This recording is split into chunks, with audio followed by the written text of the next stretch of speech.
સુરત શહેર crime branch, customs અને CISF ની ટીમ દ્વારા સૌથી મોટું ઓપરેશન પાર પાડવામાં આવ્યું છે.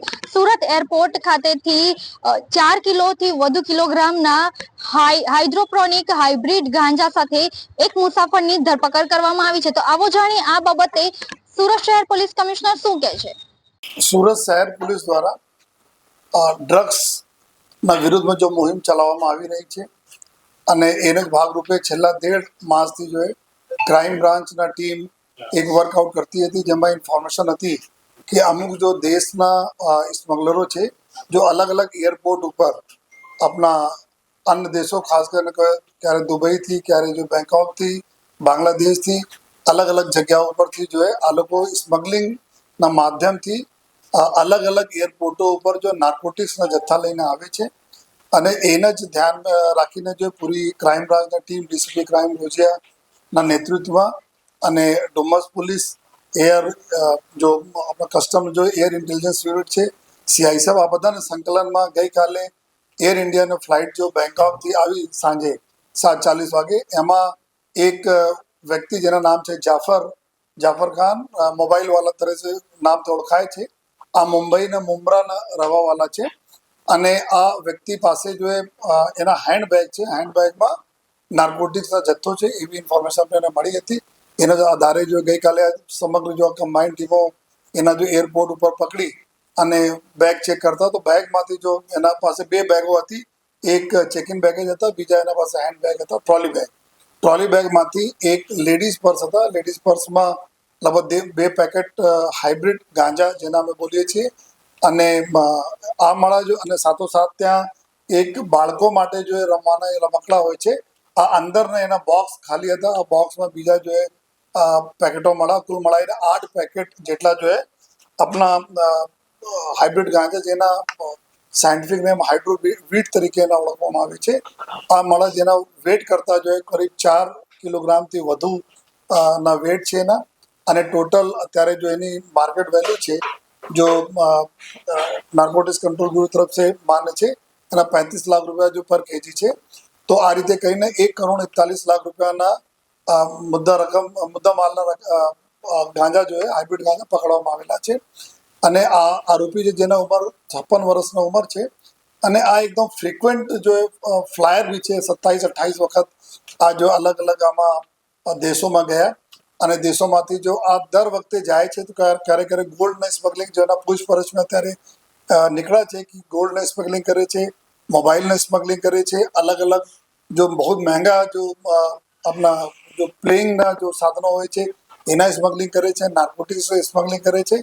અને આ જ પ્રક્રિયાના ભાગરૂપે એના બીવી છે, એના જો પત્ની છે, નુસરા બેગ કરીને એના પત્ની છે જો બુસરા બેગમ કરીને પત્ની છે, જો જૂનના મહિનામાં બેંગ્લોર એરપોર્ટ ઉપરથી 7 કિલોગ્રામ આપણા હાઇબ્રિડ ગાંજા સાથે પકડાયા હતા. આ જો જેલમાં છે, તો એને પૂરા જો પરિવાર આ પ્રકારના જો કૃત્યોમાં લાગેલા છે.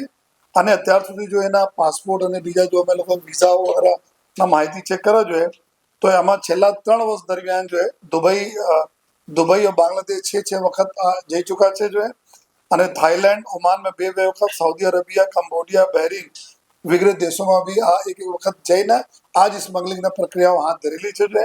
તો અત્યારે આ જો કે કેરિયર તરીકે આ ઉપયોગ કરવામાં આવે છે એના જોઈએ, અને એક ખેપ આવે તો ખેપ પ્રમાણે એના રકમ 1 લાખ રૂપિયા તક જો પર ખેપના રકમ એના મળે છે. જ્યારે લઈ આવે અને એના મોડસ ઓપરેન્ડી પણ આ પ્રકારના છે કે જ્યારે આ પ્રકારનો માલ લઈને આવે છે, ખોના આપવાના છે, એના જ ફોટોગ્રાફ જો સામેવાળા વ્યક્તિને આપવામાં આવે છે, ફોટોગ્રાફ વિથ બેગ. આ એના મોડસ ઓપરેન્ડી પ્રમાણે એરપોર્ટ ઉપર બહાર આવીને ઊભા થઈ જવાના, એના ફોટો આઈડેન્ટિફાઈ કરીને કોઈ વ્યક્તિ આવશે અને એનાથી બેગ લઈને જતા રહેશે અને એના જો પૈસા છે, આ પૈસા જો લાખ રૂપિયા તક હોય છે, આ એના મળી જશે. તો આ જો ગઈકાલે જો મળા તો અત્યારે ક્રાઇમ બ્રાન્ચની ટીમ જો ગુના દાખલ કરીને કાર્યવાહી કરી રહી છે અને આગળ ક્યાંક લિંકેજ છે, કે આ રહેવાસી મુંબઈને છે, પરંતુ આ વખતે આ સુરત આંતરરાષ્ટ્રીય એરપોર્ટના ઉપયોગ કરેલા છે. તો બીજા પૂરે લિંકમાં ક્યાં ક્યાં છે, કોણ છે, ક્યાં જવાના હતા માલ જોઈએ, આ બધા જો ક્રાઇમ બ્રાન્ચની ટીમો જો એના ઉપર ઇન્વેસ્ટિગેશન કરી રહી છે. આ જો હાઇબ્રિડ ગાંજા જો હોય છે, આ નોર્મલ ગાંજા કરતાં અલગ હોય છે, બિના માટીના છોડ ઉગાડવામાં આવે છે અને આ એના બહુ શક્તિશાળી ગાંજા હોય છે. તો અત્યારે બહુ લોકોમાં બહુ પ્રચલન જો ડ્રગ યુઝર છે એમાં છે. એના કિંમત 35 લાખ રૂપિયા પર કેજી હોય છે, જેના લીધે અત્યારે અલગ અલગ જગ્યાઓ પર એની સ્મગલિંગ ચાલે છે. એટલે સુરત શહેર પોલીસ પૂરી મક્કમ છે કે આ પ્રકારના કોઈ પણ એક્ટિવિટી અમને સુરતમાં નથી થવા દેવાની. સર આટલી સુરક્ષા હોય છે છતાં આ રીતે અત્યારે સ્મગલિંગ કરી ચૂક્યો છે, તો કઈ રીતે એ આખું એનું મોડેસ હતી કે સુરક્ષાને ઘેરો તોડીને બહાર નીકળી જતો? નહીં, આમાં જ્યારે જ્યાં એરપોર્ટ લઈને આવે છે તો એમાં પેકેટ આ લોકો આ પ્રકારના પેકેટ કરે કે પર્સ હોય, રમકડા હોય, આ પ્રકારના સાધનોમાં મૂકીને લઈ આવે છે. ત્યારે જો અલગ અલગ જુદા જુદા એરપોર્ટ ઉપર જો અલગ અલગ યુનિટ્સ હોય છે, કસ્ટમને અલગ યુનિટ હોય છે જો ચેક કરતી હોય છે. લેકિન ક્યારેક ક્યારેક જો એક્સરે મશીન વગેરે બધા સામાનો જતા હોય છે તો એના માટે જો અમારા લોકોની ઇન્ફોર્મર જો નેટવર્ક હોય છે, ઇન્ફોર્મર જો નેટવર્ક હોય છે. આ જ ભાગરૂપે જો બેંગ્લોર એરપોર્ટ ઉપર બી 7 કેજી એના વાઇફ પકડાઈ જોઈએ 7 કેજી સાથે. તો આ લોકો એરપોર્ટ ઉપર આ બધા પેપર બી વાંચ્યો છે, ઇલેક્ટ્રોનિક મીડિયા બી આવતા રહે છે કે ઘણા એરપોર્ટ ઉપર જો આપણા અમદાવાદ એરપોર્ટ બધી યુનિટ્સ પકડતી રહે છે. એ ક્યારેક ક્યારેક સક્સેસફુલી થઈને નીકળી પણ જતા હોય છે. જાફર સાહેબ 56 વર્ષનું છે ને, મુંબઈ રહે છે, એનો કામ ધંધો ત્યાં એના નામ મોબાઈલ વાળા એટલે પહેલે જો મોબાઈલને સ્મગલિંગ કરતા હતા જો એના પૂછપરછ બહાર આવી છે બાતો એના જ કામ છે કે સ્મગલિંગ કરતા રહેવાના. અને લગભગ જોઈએ તો 27-28 વખત જો છેલ્લા 2-3 વર્ષમાં આ બહાર જઈ ચૂક્યા છે. અને બધી વખત કોઈ ને કોઈ સ્મગલિંગના સાધન સ્મગલિંગના વસ્તુ લઈને આવે, ક્યારે ગોલ્ડ લઈ આવે, ક્યારે મોબાઈલ લઈ આવે, અને મેક્સિમમ વખત જો આ નાર્કોટિક્સ લઈને આવેલા છે. અત્યારે એના પૂછપરછ ચાલુ છે. ત્યાં બેંકોકમાં અમુક લોકો છે જે ઇન્ડિયામાં અને બીજી જગ્યાએ જો સ્મગલ કરવા માટે આ લોકો આ પ્રકારની કેરિયર્સ યુઝ કરતા રહે છે.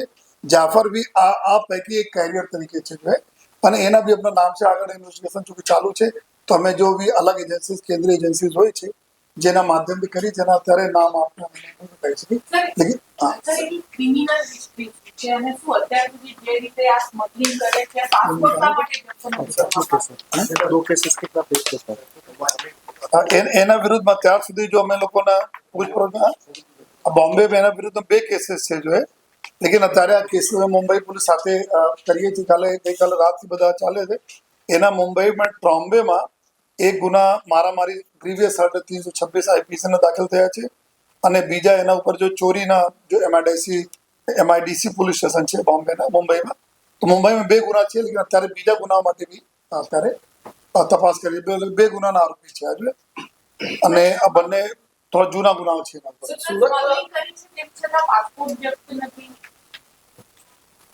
જનરલી શું થાય છે કે આ જો ગુનાઓ એના ઉપર દાખલ થયા તો 2012 વગેરેના હતા.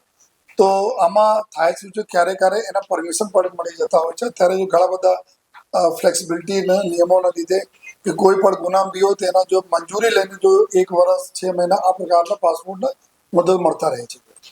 તો આ અમારે એક તપાસનો વિષય છે કે એના ગુના હતા તો પાસપોર્ટના વેરિફિકેશનમાં તો કંઈ ખોટી માહિતી એનો ઉપયોગ તો નથી કર્યા. એના માટે બી મુંબઈ પોલીસ સવારનો પણ કોન્ટેક્ટ ચાલુ છે. સર આ મુંબઈ પછી સુરત પહેલી વખત એરપોર્ટ છે, સુરત એરપોર્ટ પસંદ કરવાનું મુખ્ય કારણ શું હોઈ શકે? નહીં, આમાં દર વખતે જો અલગ અલગ એરપોર્ટો લેતા હોય છે. જનરલી શું હોય છે કે ઘણા બધા એવા હોય છે કે અલગ અલગ એજન્સીઝના રડાર મેં આ પ્રકારના લોકો હોય છે જો બહુ ફ્રિકવન્ટલી વિઝિટ કરતા હોય છે. તો એના માટે અલગ અલગ એરપોર્ટના સિલેક્ટ કરતા હોય છે આ લોકો કે એક વખત બેંગ્લોર જાય, મુંબઈ જાય, સુરત આવે, જ્યાં ઇન્ટરનેશનલ એરપોર્ટ છે તો એના મોડસ ઓપરેન્ડી હોય છે કે બધી જગ્યાએ આ રીતે કરે કે કોઈ એને ઓળખાય નહીં જોઈએ. ના, એવું નથી. અને આ જ ઇન્ફોર્મેશન ઓલરેડી આપણી પાસે બી હતી અને બીજી જો કસ્ટમને પણ પાસે હતી કે આ પ્રકારના વ્યક્તિ આવવાના છે. તો પૂરા જો આપણે ઇન્ડિયન જો અમારા જો ઇન્ટેલિજન્સ એજન્સીસનું જો નેટવર્ક છે આ નેટવર્કમાં માહિતી આવી પણ ગઈ હતી કે ફ્રિક્વન્ટ ફ્લાયર છે, ડાઉટફુલ છે. તો એના મતલબ કરવાના હતા આ પ્રકાર તમામ માહિતી આવતા રહે છે, પકડાતા પણ રહે. લેકિન આ લોકો ક્યારેક ક્યારેક સક્સેસફુલી નીકળી પણ જતા હોય છે. સર જે રીતે આપણે જણાવ્યું કે સર ફોટોના આધારે તો સુરતમાં ડિલિવરી કરવા માટે આવ્યો હતો કે અહીંયાથી મુંબઈ જવાનું? નહીં, અહીંયાથી કોઈ વસ્તુ અહીંયા નહીં જવાનું. અહીંયા કોઈ ડિલિવરી એના નહીં હતી સુરત ખાતે. અહીંયાથી નીકળીને મુંબઈ જતા રવાના હતા જો અત્યાર સુધી આવ્યા છે. અને રસ્તેમાં કોના ડિલિવરી કરશે આ વ્યક્તિને એને ખબર નથી. લેકિન સામેવાળાને વ્યક્તિ ખબર છે કે કઈ રીતે ટ્રેસ કરવા. સુરતથી મુંબઈ કઈ રીતે જવાનું? હવે અત્યારે પૂછપરછની ભાગ છે જો અમારે રિમાન્ડ વગેરેની રહેશે ભાગ છે. સર એને સામેવાળો કોન્ટેક્ટમાં આવતો નથી હોતો, એને સામેવાળો કેવી રીતે કોન્ટેક્ટ કરતો હોય એવું કંઈ કીધું? એના પાસે એના ત્યાંથી નીકળે છે તો પહેલે કોઓર્ડિનેટ આપી દેવામાં આવે છે કે તમે ક્યાં ઊભા રહેવાના અને કેવી રીતે ઊભા રહેવાના, અને તમે કોઈ વ્યક્તિ આવશે જો એને પછી એના કોઈ કોડિંગ હોય છે, કોડ વર્ડનું બાદ કરે અને સીધા લઈને જતા રહેવાના. સર આજે ફોટો મોકલવામાં આવતો તો એ ડિવાઇસ કયા માધ્યમ ત્યાં જ જોઈએ જ્યાંથી ડિલિવરી થાય છે, જો અત્યાર સુધી પૂછપરછમાં આવ્યા છે કે જ્યાં ડિલિવરી થાય છે એના વિથ લગેજ જો એની ફોટોગ્રાફ્સ લઈને ફોટોગ્રાફ લેવામાં આવે છે ત્યાં જ, અને જો કન્સર્ન માણસ છે, જો સામે જો મેઇન હેન્ડલર છે, જો હેન્ડલિંગ કરે છે કે તમે એક વ્યક્તિ આવશે આ બોલશે અને બરાબર જો તમે એના વસ્તુ આપી દેવાના, તમે પૈસા મળી જશે તમને. વોટ્સએપમાં મોકલવામાં એના એના એને ખબર હોય છે આવી તો એના જો છે અહીંયા વોટ્સએપ અને બીજા એના જો સોશિયલ મીડિયાના માધ્યમથી અલગ અલગ જો એપ છે અહીંયાના વ્યક્તિને મોકલી આપવામાં આવે છે કે આ વ્યક્તિ તમે અહીંયા મળશે અને બતાવીને તમે લઈ લેવાના. તો આ અમારો ફર્ધર અભી ભાગ છે તો વધારે અત્યારે અમે નહીં બતાવી શકીશ, લેકિન એટલા છે કે એના બસ ઊભા રહેવાના, કોના આપવાના છે એના ખબર નથી રહેતી, લેકિન સામે કોણ લેવા આવે એના પૂરી ખબર રહે છે કોણ લેવા આવશે. કે સર જે સૂચના આપે છે તમે 3 લેયરમાં વ્યક્તિ હશે આ એક, પછી જે મીડિયેટર જે સૂચના આપે છે એ રીતે જલ્દી આ પ્રકારના લોકો ચૂંકે હેન્ડલર હોય છે, સોરી કુરિયર હોય છે કે એના કામ છે કે તમે પર ટ્રીપ લઈ આવવાના, એટલા પૈસા તમે મળી જશે, તમે લેવા આવશે, બસ એના લિંક ખતમ. પછી ફર્ધર બીજી લિંક ચાલુ થાય છે કે જો ડિલિવરી લેશે અને ક્યાં ડિસ્ટ્રીબ્યુટ કરશે, આ બીજી લિંક હોય છે જો અમારા તપાસમાં અત્યારે સર 28 વખત એનાથી બની ચૂક્યું છે તો તેમાં ગોલ્ડ સ્મગલિંગ કેટલી વખત કરવામાં આવી છે? આમાં તમે 28 વખતમાં જો અમારે પાસે ઇન્ફોર્મેશન છે ગોલ્ડ લઈ આવ્યા છે, ગોલ્ડ પછી જો એક એના ઈ સિગરેટ્સના છે, ગોલ્ડના છે, મોબાઈલ છે, લેપટોપ છે જો મોંઘા હોય છે, ડ્રગ્સ છે, જો આ પ્રકારના અલગ અલગ જગ્યાઓ પર અલગ અલગ એરપોર્ટ ઉપર લઈને ડિલિવરી માટે ડિલિવરી આપેલા છે જો. અને બીજામાં જલ્દી શું થાય છે કે ગોલ્ડ વાળા થાય છે, ગોલ્ડ પ્રતિબંધિત નથી પરંતુ કસ્ટમ ડ્યુટી ચોરી છે અમારે, એટલે નાર્કોટિક્સ તો એકદમ સંપૂર્ણ પડે છે પ્રતિબંધિત છે. જો બીજા આઇટમ્સ હોય છે કે એના પેનાલ્ટી લાગે છે, પેનાલ્ટી આપીને જો પછી એના પેનાલ્ટી ભરીને જો નીકળી જાય છે, પરંતુ આમાં જો છે ડ્રગ્સ ઇઝ ટોટલી બેન્ડ, આમાં કોઈ જોવાય નથી. એના માટે બીજા વખત જો અમારે આ ઇન્વેસ્ટિગેશન અમે 28 વખત જો છે એના લઈએ છીએ કઈ એરપોર્ટ ઉપર આવ્યા હતા, ક્યાં ગયા હતા, કઈ રીતે પકડાયા હતા, નહીં પેનાલ્ટી સહી છે કે નહીં જોઈએ, આ પ્રકાર અમારી તપાસનો વિષય છે. સર ખાસ કરીને બાંગ્લાદેશ કનેક્શન પણ આવી છે તેની તપાસ આ બાંગ્લાદેશ આમાં જેટલા બી કન્ટ્રીઝ છે આમાં થાઈલેન્ડ, ઓમાન, બાંગ્લાદેશ, દુબઈ આ બધા છે. તો બાંગ્લાદેશ કેવી રીતે ગયા, ક્યાં પહોંચ્યા, આ અમારા એક ઇમ્પોર્ટન્ટ છે અત્યારે તપાસનો ભાગ છે.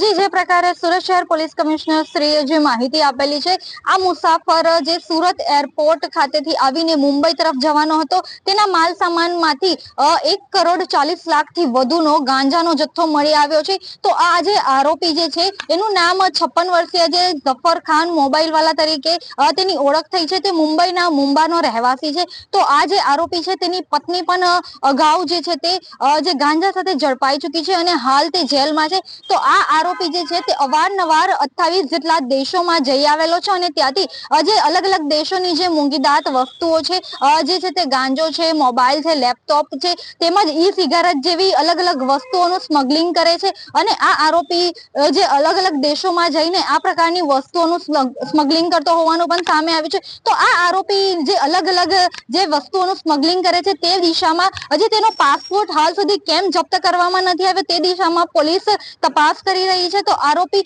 ને આ જથ્થો કોને પહોંચાડવાનો હતો તે દિશામાં પણ પોલીસ તપાસ કરી રહી છે. કેમેરા પર્સન સાથે રશ્મિ રાણા, રફતાર, સુરત.